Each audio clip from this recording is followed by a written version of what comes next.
मैंने कभी किसी को यह कहानी नहीं बताई, लेकिन मैं इसे किसी तरह से पूरी दुनिया को बताना चाहता हूँ। मुझे याद है कि 1991 में एक गर्मी की दोपहर थी। मुझे यह सब कब हुआ यह ठीक ठीक याद नहीं है, लेकिन मुझे याद है कि मैं जहाँ रहता था वहाँ की सड़कों पर क्या देखता था। मेरे परिवार में कुल मिलाकर 5 लोग थे।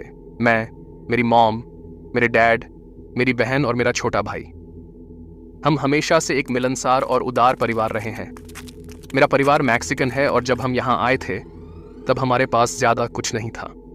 हम फरवरी 1990 में एक अपार्टमेंट बिल्डिंग में चले गए जो एक दूसरी अपार्टमेंट बिल्डिंग के ठीक बगल में थी। अपार्टमेंट ज़्यादा बड़ा नहीं था, लेकिन हमें उस समय जो कुछ भी मिला था उसी से काम चलाना पड़ा। उस खस्ताहाल अपार्टमेंट में रहने के पहले 2 या 3 महीने तो ठीक रहे, लेकिन उन कुछ महीनों में हमें कई बार संघर्ष करना पड़ा। मैं मई में एक दिन बाहर खेल रहा था क्योंकि मैं कार्टून देखकर ऊब गया था और एक बार बाहर जाना चाहता था।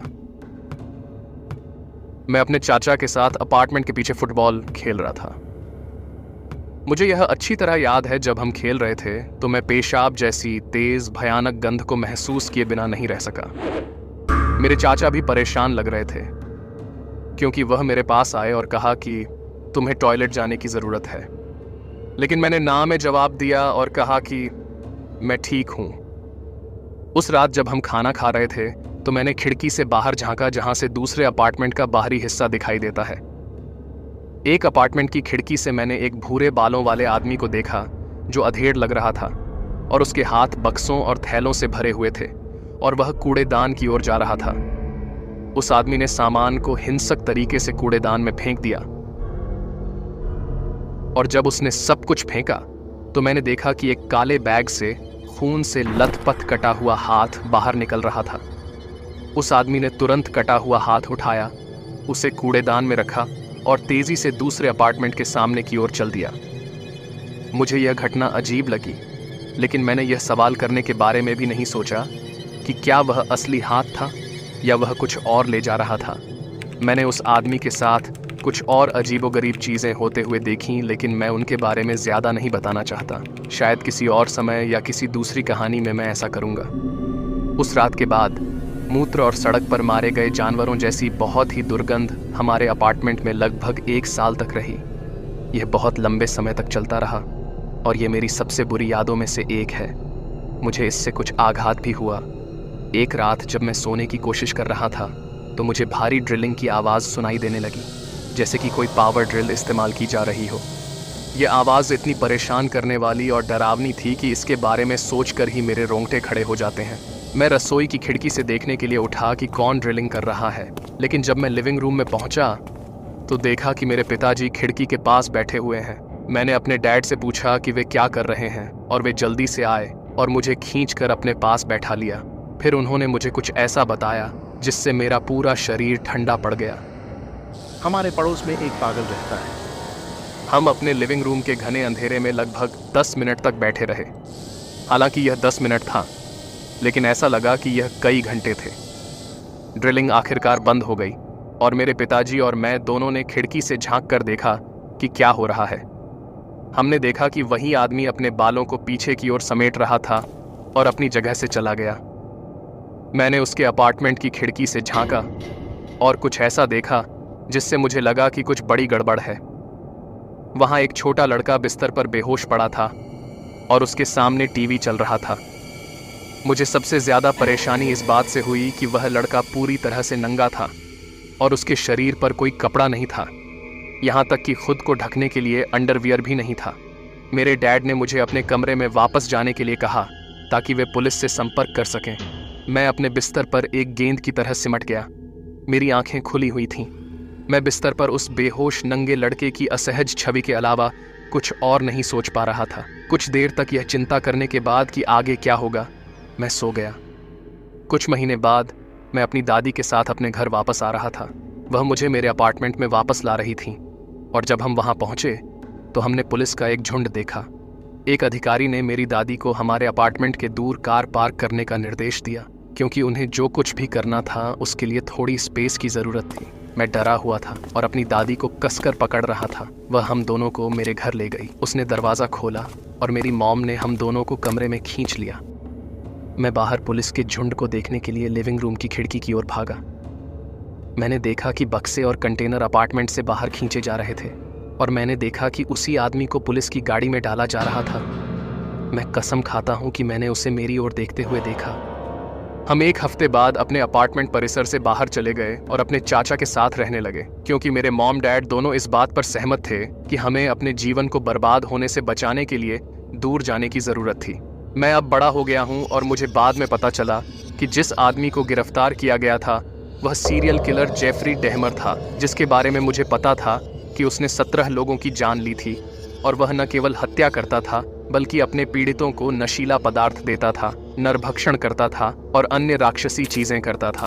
उस दर्दनाक अनुभव के बाद दुनिया को उसी तरह देखना मुश्किल है, लेकिन मैंने जो सीखा है वह यह है कि आपको लोगों पर बहुत आसानी से भरोसा नहीं करना चाहिए।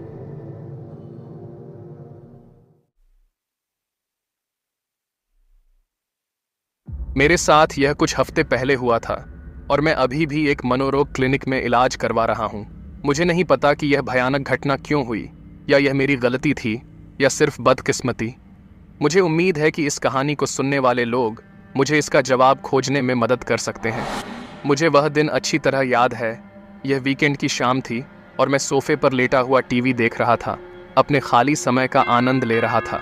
लेकिन तभी अचानक दरवाजे की घंटी बजी। हालांकि मुझे किसी के आने की उम्मीद नहीं थी। मैं आश्चर्य से उछल पड़ा, क्योंकि शायद ही कोई ऐसा व्यक्ति हो जो मुझे पहले बताए बिना मेरे घर आए। मैं दरवाजे पर गया और पूछा कि यह कौन है। मैंने एक फ्रेंडली आवाज़ सुनी। हे, मैं सैन हूँ, तुम्हारा दोस्त। मैं एक पल के लिए रुका। क्या मेरा शेन नाम का कोई दोस्त था? मुझे याद नहीं आ रहा था, लेकिन वह बात करता रहा। हम प्राइमरी स्कूल में एक ही क्लास में थे। मैंने आखिरकार दरवाज़ा खोला और उसके चेहरे को देखा। मैं उसे पहचान नहीं पाया, लेकिन मुझे लगा कि इतना समय बीत चुका है, इसलिए वह अब पहले से अलग दिख रहा है। फिर उसने अपनी उंगली से अपने कान की ओर इशारा किया। वहाँ एक बहुत बड़ा और बदसूरत निशान था। क्या तुम मुझे भूल गए? जब हम प्राइमरी स्कूल में थे तो तुमने मुझे यहाँ एक पेन से चाकू मारा था। ये वाकई दर्दनाक था, लेकिन तुमने मुझसे माफी भी नहीं मांगी। तुम बहुत बुरे थे, है ना? मैं एक पल चौंक गया, जैसे कि मेरे सिर के पिछले हिस्से पर चोट लगी हो।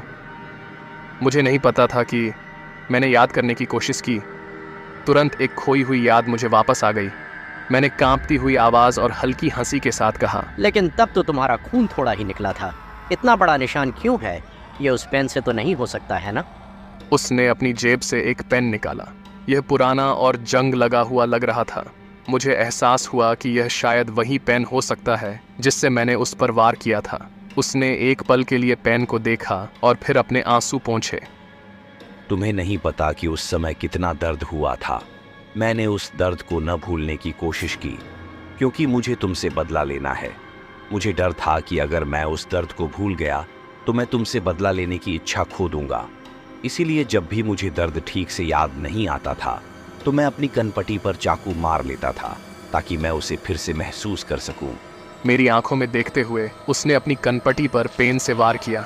वह अपने जबड़े को भींचते हुए भयंकर दर्द से चिल्लाया। फिर उसने खून से लथपथ पेन मेरे चेहरे पर रखी और कहा, यह हमेशा एक जैसा दर्द होता है, लेकिन मुझे इसकी आदत नहीं पड़ती। यह हमेशा दर्दनाक होता है। अच्छा, अब इसे महसूस करने की बारी तुम्हारी है। मैंने 15 सालों में 180 बार अपनी कनपटी पर चाकू घोंपा है। तुम्हें भी 180 बार चाकू घोंपा जाना चाहिए। उसकी आंखें क्रोध और पागलपन से भरी हुई थीं। उसने पेन को ऊपर उठाया और मेरी कनपटी पर घूरा, मानो वह पेन से निशाना बना रहा हो।